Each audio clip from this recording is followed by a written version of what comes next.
పెళ్ళైనా పండగైనా వేడుక ఏదైనా పట్టుచీరల ప్రత్యేక వేదిక వారాహి సిల్క్స్. అందరికీ నమస్కారం. యూరోపియన్ తెలుగు డయాస్పోరా ప్రోగ్రాంకి ప్రతి ఒక్కరికి కూడా స్వాగతం. వేదికను అలంకరించిన మన అందరి అభిమాన నాయకుడు, నవ్యాంధ్రప్రదేశ్ నిర్మాత, తెలుగు వారందరికీ కూడా ప్రపంచంలో ఎక్కడ ఉన్న కేర్ ఆఫ్ అడ్రస్. రియల్ లైఫ్లో మనం అందరం సూపర్ స్టార్స్ చూసాం, కానీ రియల్ లైఫ్లో మనకు అందరికీ కూడా సూపర్ స్టార్ అయినటువంటి మనకి ఆర్కిటెక్ట్, మనకి విజనరీ, అలాగే మనకి బిల్డర్, మన ముఖ్యమంత్రి వర్యులు నారా చంద్రబాబు నాయుడు గారికి, అలాగే యువగల రథసారథి, నేటి యువతరానికి స్ఫూర్తినిస్తూ ఆయన గురించి ఎన్నో మాటలు మనం అందరం విన్నాం, రేపు భవిష్యత్తులో కూడా వింటాం. అన్నిటికంటే ఆయన తాలూకా వ్యక్తిత్వం ఒక్క మాటలో చెప్పాలనంటే, ఆయన మంగళగిరిలో ఓడిపోయిన తర్వాత ఎంతోమంది ఎన్నో సలహాలు ఇచ్చారు. మీరు ఎక్కడైనా కొంచెం సామాన్యమైన తెలుగుదేశం పార్టీకి అనుకూలంగా ఉండే కాన్స్టిట్యున్సీ తీసుకోండి అంటే ఒకే ఒక్క మాట చెప్పాడు, ఎక్కడ ఓడిపోయాను అక్కడే గెలిచి చూపిస్తాను, ఎన్నిసార్లు అయినా సరే ఇక్కడే పోటీ చేస్తాను. అలాంటిది ఈరోజు పోటీ చేసి రాష్ట్రంలోనే అత్యధికమైనటువంటి మెజారిటీతో ఈరోజు గెలుపు సాధించినటువంటి మన యువ నాయకుడు నారా లోకేష్ గారు, అలాగే మంత్రివర్యులు, మరొక డైనమిక్ మినిస్టర్, మన అందరికీ కూడా ఎంతో స్ఫూర్తినిచ్చే విధంగా ఇండస్ట్రీస్ని, ఇన్వెస్ట్మెంట్స్ని ఈరోజు ముందుకు నడిపిస్తున్నటువంటి టీజీ భరత్ గారు, ఈ కార్యక్రమంలో పార్టిసిపేట్ చేస్తున్నటువంటి ఎన్ఆర్ఐ తెలుగు కమ్యూనిటీ ప్రతి ఒక్కరికి, కేవలం స్విట్జర్లాండ్ జ్యూరికే కాకుండా యూరోప్ నలుమూలల నుంచి కూడా మన అభిమాన నాయకుడు ఇక్కడికి వస్తున్నారనంటే మనం స్వాగతం పలకాలి, ఆయనకి కలవాలని నలుమూలల నుంచి వచ్చేసినటువంటి ప్రతి ఒక్కరికి మరొక్కసారి మనస్ఫూర్తిగా నా హృదయపూర్వకమైనటువంటి నమస్కారాలు తెలియజేసుకుంటున్నాను. మీకు చంద్రబాబు నాయుడు గారిని చూసిన తర్వాత మీ అందరికీ ఎంత ఆనందంగా ఉందో, నాకు ప్రత్యేకంగా మిమ్మల్ని అందరినీ చూసిన తర్వాత మరింత ఆనందం కలుగుతుంది. తెలుగువారు ఇంతమంది ఇక్కడ అందరూ కూడా ఉన్నారా? అంత సామాన్యమైనటువంటి విషయం కాదు. మన సొంత రాష్ట్రాన్ని వదిలేసి మనకి ఎన్నో కష్టాలను ఎదుర్కొని, కుటుంబాన్ని దూరం పెట్టుకొని అక్కడికి వెళ్ళిన తర్వాత భాష తెలియకపోయినా, వాతావరణం పడకపోయినా, మరి ఎన్నో కష్టాలు అనుభవించి ఈరోజు మీకంటూ ఒక ప్రత్యేకమైనటువంటి స్థానం, ఒక గౌరవం, ఒక భవిష్యత్తు సంపాదించుకున్నారనంటే నిజంగా మీ అందరి ఆ యొక్క కెపాసిటీకి, కేపబిలిటీ, కమిట్మెంట్ కూడా మరొకసారి ఈ వేదిక ద్వారా మన తెలుగు కమ్యూనిటీ అందరూ కూడా ఇది సాధించుకొని ఇక్కడ ఉంటున్నటువంటి ప్రతి ఒక్కరికి నా తాలూకా అభినందనలు మిమ్మల్ని అందరినీ కూడా చూసి తెలియజేసుకుంటున్నాను.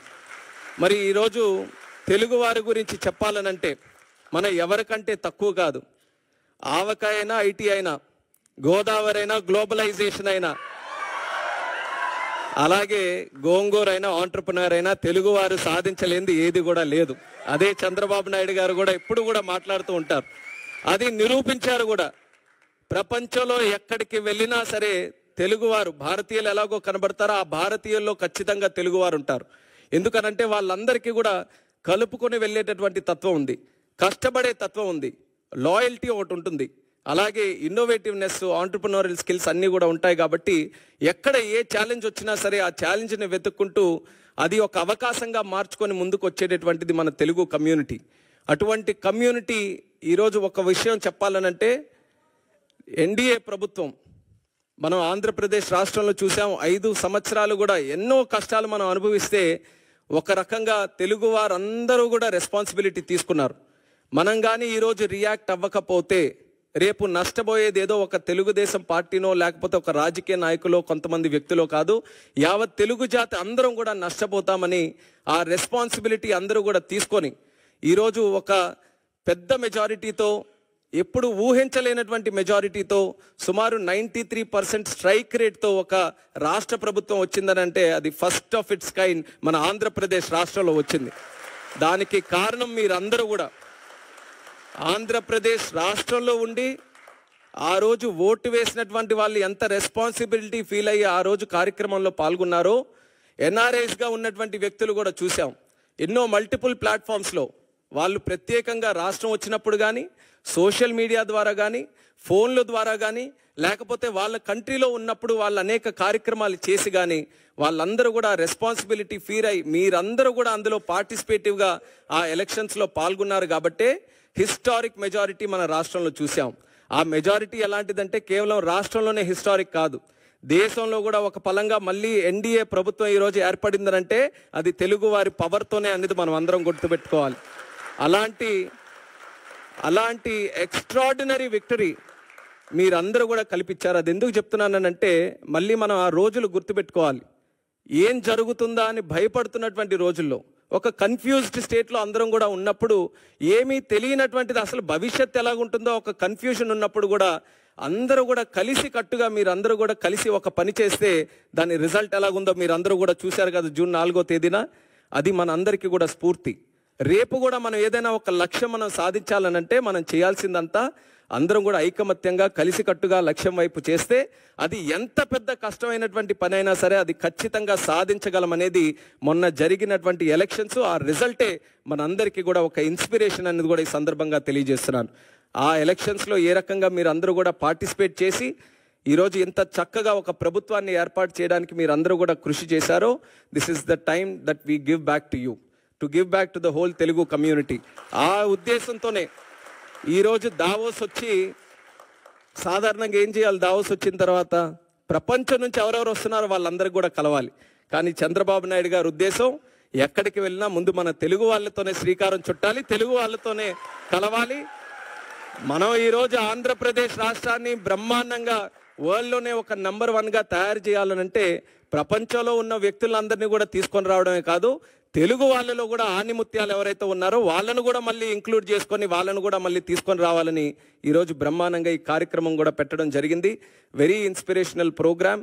ఇది ఖచ్చితంగా ఒక మంచి రిజల్ట్స్ భవిష్యత్తులో ఈల్డ్ చేస్తుంది అన్నటువంటి నమ్మకం ఉంది. మా నమ్మకం అంతా ఒక్కటే, the one and only man Chandrababu Naidu గారు. ఆ వ్యక్తి రాజకీయాలు ఎప్పుడు మొదలుపెట్టారో తెలుసా? 1978లో. 78లో ఆ లిస్టు తీసుకోండి. దేశంలో ఎంతమంది ఎమ్మెల్యేలుగా మొదలయ్యారు, ఎంతమంది ఎంపీలుగా మొదలయ్యారు, ఆ లిస్టు తీసుకుంటే వేలాది మంది ఉంటే అందులో బహుశా 1-2 ఉంటారేమో. అందులో ఒకరు ఈరోజు చంద్రబాబు నాయుడు గారు. అయితే వాళ్ళందరికీ కూడా వయసు అయిపోయింది, కానీ ఈయనకి మాత్రం వయసు అవ్వలేదు. నలుగురు యంగ్స్టర్స్ ఉన్నాయి ఈరోజు వేదిక మీద. అగ్రీ చేస్తారా లేదా? నలుగురు యంగ్స్టర్స్, అందరిలో కూడా విజన్లో యంగెస్ట్ ఎవరైనా ఉన్నారంటే చంద్రబాబు నాయుడు గారు. నేను ఎప్పుడు కూడా చెప్తుంటాను, మేము వయసులో యంగ్ కానీ ఆలోచనలో మాత్రం మాకంటే యంగ్. ఆయన స్పీడ్ పట్టుకోవాలంటే మాకు ఇప్పటికీ కూడా చేత కావట్లేదు. ఆయన గైడెన్స్, ఆయన తాలూకా మెంటర్షిప్ వల్ల ఈరోజు మేము కూడా చిన్న స్థాయి నుంచి ఈరోజు ఈ స్థాయి వరకు నేను కూడా ఒక యంగ్స్టర్గా నేను చెప్తున్నాను. నాన్నగారు చనిపోయిన తర్వాత ఒక కుటుంబ పెద్దల ఆయన దగ్గర చేర్చుకొని ఈరోజు 3వసారి కూడా ఎంపీ గెలవడానికి ఒక మంచి మెంటర్షిప్తో మాలాంటి నాయకుల్ని మళ్ళీ పార్టీలో తయారు చేస్తూ ఈరోజు రాష్ట్రానికి అందిస్తున్నారంటే అది ఆయన తాలూకా దూరదృష్టికి, ఆయనకి ఈ జాతి మీద ఉన్నటువంటి కమిట్మెంట్కి అది ఒక చిత్తశుద్ధి అనేది కూడా ఈ సందర్భంగా తెలియజేస్తున్నాను.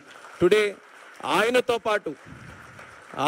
పాటు స్విట్జర్లాండ్ లాంటి దేశంలో ఆయనతో పాటు ఒక వేదిక పంచుకొని ఆయన ద్వారా పెరిగినటువంటి ఒక నాయకుడిగా భారతదేశంలోనే అతి చిన్న వయసులో ఉన్నటువంటి ఒక క్యాబినెట్ మినిస్టర్గా ఆయన పక్కన కూర్చున్నానంటే అది ఆయనకున్నటువంటి విజన్ అనేది కూడా ఈ సందర్భంగా తెలియజేస్తున్నాను. ఆ విజన్ ఈరోజు నేను ఏ రకంగా అయితే ఆయన నమ్మి ఆయన తాలూకు ఆలోచనలకు అనుగుణంగా ముందుకు నడిచానో మీ అందరికీ కూడా అదే తెలియజేసుకుంటున్నాను. ఆయన ఆలోచనలు కానీ మీరు స్వీకరించి ఆయన ఏ మాటలైతే మన కోసం చెప్తున్నారో అవి అంగీకరిస్తూ దాని వైపు మనం అడుగులు వేస్తే మీరు కూడా ఎక్స్ట్రాడినరీ రిజల్ట్స్ మీరు అందరూ కూడా మీ తాలూకా ప్రొఫెషన్లో మీ జీవితంలో ఖచ్చితంగా సాధిస్తారు. మనకందరికీ కూడా ఇటువంటి నాయకుడు ఉండడం మనం చేసుకున్నటువంటి అదృష్టం. అది ప్రతి ఒక్కరూ కూడా సద్వినియోగం చేసుకోవాలి. అది రానున్న రోజుల్లో మనం అందరం కూడా ఈరోజు ప్రపంచంలో తెలుగు వాళ్ళు ఎంతోమంది ఎన్నో పెద్ద పెద్ద కంపెనీలకి ఉన్నతమైనటువంటి స్థాయిలో ప్రాతినిధ్యం వహిస్తున్నారు. అంటే దేశంలో ప్రపంచంలో ఏ కంపెనీలు చూసినా సరే తెలుగు వాళ్ళందరూ కూడా మంచి పొజిషన్స్లో ఉన్నారు. అంత కెపాసిటీ మన తెలుగు వాళ్ళకు ఉన్నప్పుడు మన తెలుగు ల్యాండ్ ఎందుకు ప్రపంచంలో నెంబర్ 1 ఉండకూడదు? అది ఆయన తాలూకు ఆలోచన. అందుకనే అమరావతి లాంటి క్యాపిటల్ నిర్మిస్తే కేవలం ఆంధ్రప్రదేశ్ రాష్ట్రానికే కాదు, భారతదేశానికే కాదు, ప్రపంచం అందరూ కూడా గర్వంగా చెప్పుకునే రాజధాని మన ఆంధ్రప్రదేశ్ రాష్ట్రంలో ఉండాలని ఆయన శ్రీకారం చుట్టారు. మనకేంటంటే 5 సంవత్సరాలు కరెంటు కట్ చేసినట్టుగా అంధకార ప్రదేశ్ అయిపోయింది ఆంధ్రప్రదేశ్ అంతా. మళ్ళీ ఈరోజు 1000 కిలోవాట్లు ఉన్నటువంటి ఒక బలాన్ని, ఒక ఎలక్ట్రికల్ ఒక పవర్ స్టేషన్ని మళ్ళీ ఈరోజు అందించినట్టుగా చంద్రబాబు నాయుడు గారి తాలూకు పనితీరుతో ముందుకు నడుస్తున్నాం. మీ అందరికీ కూడా ఆహ్వానిస్తున్నాం. మళ్ళీ కనెక్ట్ అవ్వండి. ఏ రకంగా ఎలక్షన్స్లో రెస్పాన్సిబిలిటీ తీసుకున్నారో స్వర్ణాంధ్రప్రదేశ్ నిర్మాణంలో కూడా చంద్రబాబు నాయుడు గారి తాలూకా నాయకత్వంలో అందరూ కూడా కలిసికట్టుగా పనిచేద్దాం. మీతో పాటు ఒక తెలుగు వ్యక్తిగా అందరం కూడా కలిసి తిరిగి మన జాతికి, మన ప్రాంతానికి, మన రాష్ట్రానికి మంచి చేసే విధంగా అందరం కూడా కాంట్రిబ్యూట్ చేద్దామని తెలియజేసుకుంటూ, సివిల్ ఏవియేషన్ మినిస్టర్గా ఉన్నాను కాబట్టి ఆ 2 విషయాలు చెప్పకపోతే మీరు కూడా మళ్ళీ నన్ను పట్టుకుంటారు. మీరందరూ కూడా దేశం అంతా తిరుగుతున్నారు, ప్రపంచం అంతా తిరుగుతున్నారు, మళ్ళీ మీకు కనెక్ట్ చేసే బాధ్యత నాదే. కాబట్టి ఈరోజు చాలామంది రిప్రజెంటేషన్స్ కూడా డెన్మార్క్ నుంచి, బెల్జియం నుంచి, బ్రసెల్స్ అవన్నీ కూడా చాలామంది రిప్రజెంటేషన్స్ ఉన్నాయి. డైరెక్ట్ ఫ్లైట్స్ కావాలని నేను తప్పకుండా దాని మీద ప్రత్యేకమైనటువంటి దృష్టి పెట్టి ముందుగా చంద్రబాబు నాయుడు గారి తాలూకా డైరెక్షన్లో మనకుండేటటువంటి ఎయిర్పోర్ట్స్, ఒక 7 బ్రహ్మాండమైన ఎయిర్పోర్ట్స్ మన రాష్ట్రంలో ఉంటే డొమెస్టిక్ కనెక్టివిటీ ఇంప్రూవ్ చేయడానికి లాస్ట్ 6-7 మంత్స్ కూడా కృషి చేసాం. బాగా పెరిగింది. ఒక ఎగ్జాంపుల్ నేను ఇవ్వాలంటే సార్ కూడా అదే చెప్పాం. డిసెంబర్ 2023లో విజయవాడ ఎయిర్పోర్ట్ నుంచి సుమారు 98,000 ప్యాసింజర్స్ ఫ్లై అయితే మళ్ళీ 1 year తర్వాత డిసెంబర్ 2024 ఆయన చీఫ్ మినిస్టర్ అయిన తర్వాత సుమారు 1,45,000 మంది పెరిగారు. అంటే 45% వరకు కూడా ఇంక్రీజ్ అయింది. అలా ఎయిర్ ట్రావెల్ కూడా ఈరోజు రాష్ట్రంలో పెరుగుతూ వస్తుంది.